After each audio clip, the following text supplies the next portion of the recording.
आजपर्यंत तर विकास कामं झालेलीच आहेत.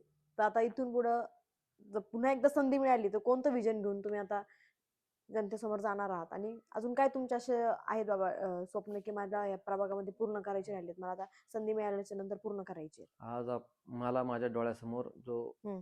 इम्प्रेल हॉटेल, हम्म.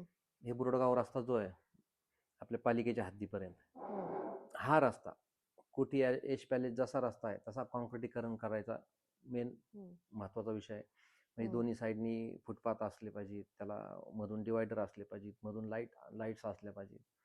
हा मानस आम्ही ह्या पुढच्या 5 वर्षामध्ये, हा महत्त्वाचा आणि मोठा रस्ता आहे, हा रस्ता आम्हाला पूर्ण करायचा आहे. जेणेकरून कुणी त्या आतमध्ये बुरडगाव रोडला प्रवेश केला तर त्याला हम्म. वाटलंच नाही पाहिजे हम्म. हा बुरडगाव रोडला आपण चाललो. म्हणजे इतकं सुंदर रस्ता, महत्त्वाचा काम, जेणेकरून ह्या प्रभागाचा पूर्ण चेहरामोहरा बदलणार आहे आणि इथं लोकांची लाईन लागणार आहे. आणि ह्याच्यात तो रोड झाल्यानंतर इथं व्यापारसुद्धा वाढणार आहे.